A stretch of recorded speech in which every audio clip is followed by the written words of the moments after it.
Você tem direito de quê? Eu tenho o direito de lazer, de uma moradia, de uma família. Sair da nossa paz morta, sabe? E fazer coisas realmente práticas e radicais.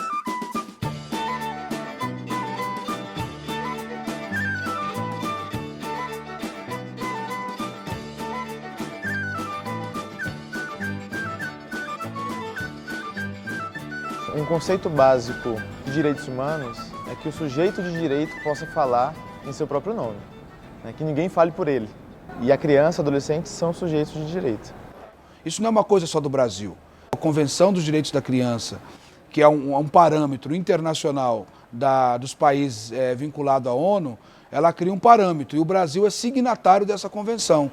E essa convenção diz assim, ó, tudo que tratar de temas que diz respeito à criança e ao adolescente, eles devem ser escutados. E o que a gente pega, muitas vezes, a prática ainda não. As crianças ainda não são escutadas em casa, ainda não são escutadas na escola, ainda não é escutado na comunidade, ainda não é escutado na política. Nós estamos sempre ressaltando a importância desta 10ª Conferência Nacional dos Direitos Humanos de Crianças e Adolescentes, porque nós tivemos aproximadamente 1.500 participantes e 450 eram crianças e adolescentes. Proporcionalmente, nós tivemos mais meninos e meninas nesta conferência. E o resultado maior e mais expressivo foi a coordenação de todos os espaços, atividades e ações realizadas. Foram eles realmente que ajudaram na concepção, na organização e até mesmo na realização das atividades da 10ª Conferência. Na medida em que você cria os espaços de participação e você passa a reconhecer a criança e o adolescente como um cidadão de direitos, um sujeito de direitos, você muda a lógica que a sociedade vê essa criança, vê esse adolescente. O que hoje a gente tem? São os espaços, né? São os grêmios estudantis, são os conselhos de direito, já está previsto na Constituição a existência do conselho. E ele tem que contar com a participação de adolescentes e de crianças. Obviamente com metodologias próprias, porque não adianta você colocar uma criança e um adulto na mesma sala e esperar que eles vão ter os mesmos processos de expressão, os mesmos processos de construção da sua visão. Eu lembro como se fosse hoje, o primeiro dia que eu fui na reunião do SEDCA. E eles começaram a falar assim, não, já deu quórum para começar a reunião e não sei o quê. Aí eu, quórum? O que é isso? O que é quórum? E eles começaram a falar um monte de sigla, um monte de coisa. Você imagina só, eu tô falando de participação do adolescente. Eu quero trazer para os conselhos adolescentes que representam movimentos sociais, quilombolas, indígenas, socioeducativo. Aí beleza, eu trago eles para o conselho. Só que quando eles chegam no conselho tem uma linguagem super difícil. O adolescente ele não vai conseguir se desenvolver lá dentro, vai ser muito difícil para ele.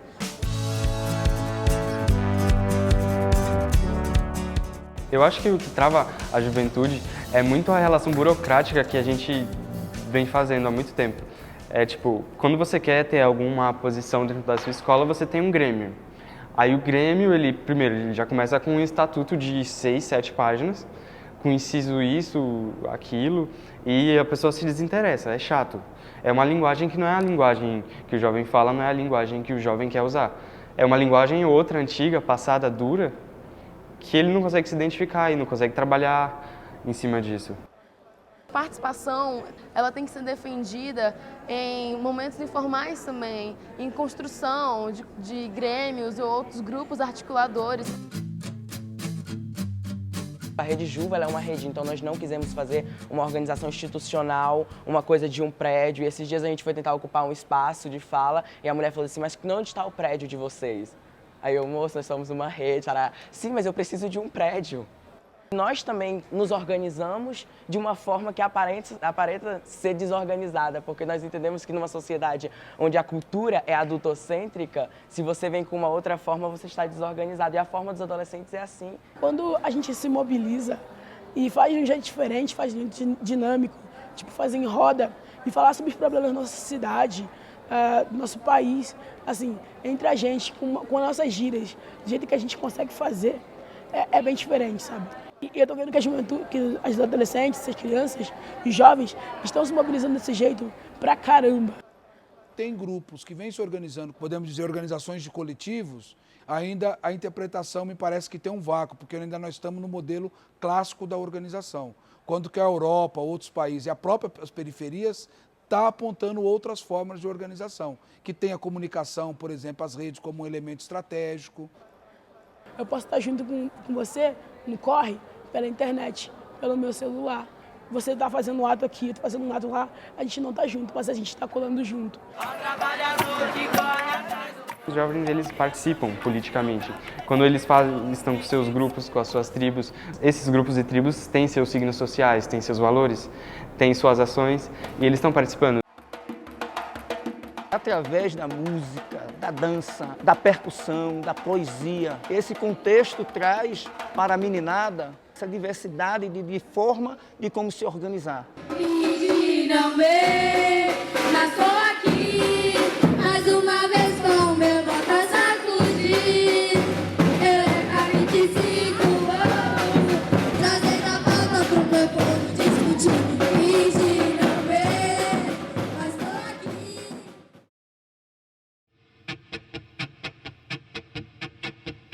Um discurso comum dos aborrecentes, que os adolescentes estão alienados, ficam o tempo inteiro no celular, que não querem fazer nada, que estão sempre com preguiça, que estão desatentos. De repente, esses garotos, por uma reorganização muito mal feita, não deixando claro, com falta de transparência, diz o seguinte: eu vou mexer com a escola. Quando toca nisso, tocou num símbolo, né, do imaginário social da periferia, porque falou, como é que vai acabar com a minha escola? Quando a gente ocupou a escola no dia 9/11 de 2015, a gente não sabia que outras escolas iriam ocupar. E em menos de 24 horas, a Escola Estadual Fernão Dias foi a segunda escola ocupada.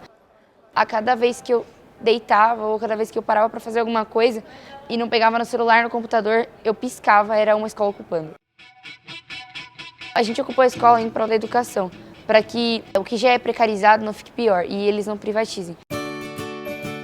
Tem escola que não tem biblioteca, falta sala para aluno, falta cadeira, falta muita estrutura. Eu conheço várias comunidades que são muito pobres. Aí quando chove, alaga muito lá. É uma situação precária. O povo brasileiro não foi incentivado e não é incentivado a realmente conhecer a política, realmente conhecer o governo e como é que funcionam essas instituições. Os nossos pais não falam de política, na escola os professores não falam de política, os amigos não falam de política. As lutas, elas sempre são necessidades latentes, elas sempre são coisas que precisam ser feitas. A gente sente falta de mobilização ainda. Um ânimo, de gás, uma coisa que toque realmente nas pessoas. Porque, por exemplo, a ocupação escolar, ela somente começou, os adolescentes a começar a buscar seus direitos em São Paulo, em outros estados, quando tocaram neles. Só que nós temos que entender que nós estamos sendo tocados toda hora. É toda hora retrocesso de direito naquele Congresso conservador. É retrocesso em tudo hoje em dia no Brasil. Enquanto a gente não se mobilizar, não parar e não falar chega disso...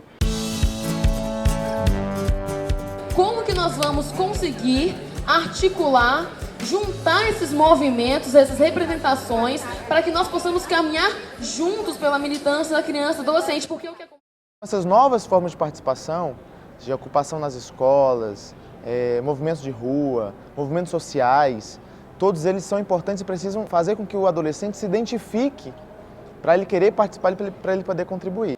Uma faísca, né? Uma chama que acende do nada, é um incêndio que acontece. Eles são muito benéficos. Eles despertam no adolescente uma perspectiva que ele não enxergava antes.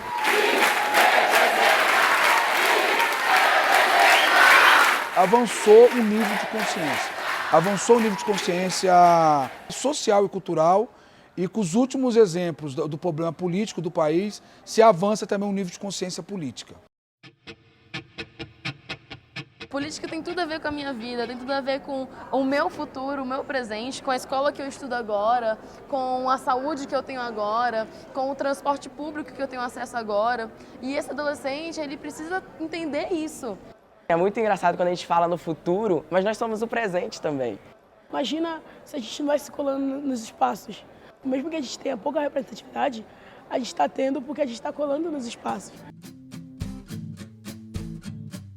A gente pode estar em todo lugar, com várias formas de se organizar, mas tem uma linha comum que é que, de fato, a gente quer os nossos direitos saindo desse estatuto e chegando na prática no nosso bairro, no nosso município, no nosso país. Eu penso em resistência, porque a gente vê também que a gente está crescendo. Eu olho para trás e vejo, tipo, eu tô nessa luta assim há 4 anos e olho e penso, tipo, quando eu tinha meus 14 anos, sabe? E penso, caraca, eu mudei pra caramba. Tipo, hoje eu tô ajudando bastante a gente com isso, sabe? Levando nosso pensamento sobre, tipo, a democratização do meio de comunicação, e isso é muito bom, sabe? Eu me vejo empoderada. Todas as crianças têm direito de ter uma casa, uma moradia. Todos devem ter o direito de se expressar como podem e como quiserem. Nós temos um setor importante que está dizendo, eu quero participar, sabe participar. Qual é a forma? A forma quem vai dizer é vocês.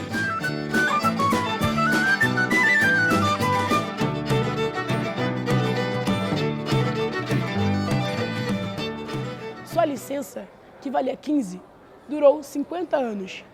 Manipulador de mentes, quebra-crânios, educando o seu Paulo Freire, sendo opressor contigo. Pode não parecer, mas o Marinho é teu inimigo. Você acha que não acontece? Eu tô de olho. Ela envenena a mente e globaliza, tô falando da Globo, SBT, Rede Record. Apelidados famosos donos da mídia. A influência que ocorre sem saber, que faz o black ser estranho, branquecer. Até a Anitta de nega não tem mais nada, não ficou feliz, negou raiz e ia brincasse. Embranquecimento social é complicado, né? Sem falar do preto pobre que é julgado. Tu pode manjar do lance, mas na TV tu fala errado. Eu queria ver isso tudo derrubado e ter o povo da minha favela representado. Comunicar e propagar a verdade, não maquiar morro como comunidade. Eles não mostram o que o povo quer ouvir. Donos da mídia foram feitos para mentir. Falam da polícia que morre, mas a vida que mais mata, geral que tratado como vira-lata. Cadê que tu vê o bando de tapa na cara? Porque na TV só mostram o que os convém. E quem manda na rede toda só quer vintém. Lutando contra, nós podemos ir além e libertar o povo manipulado. Sem argumentos, atiram para todo lado, botando o povo pobre como culpado. Na equidade, quem mais sofre, mais é ajudado. E assim nós mostramos quem somos nós, porque na tela não exibe nossa voz. E a juventude tem que ser mais que ouvida. Nós que mostramos a realidade do exibida. Uma pessoa que não te conhece é quem te dita. Está na hora de mudarmos nossas vidas. E democratizando é a gente que comunica. Coloca o nós viver a luta, é minha dica.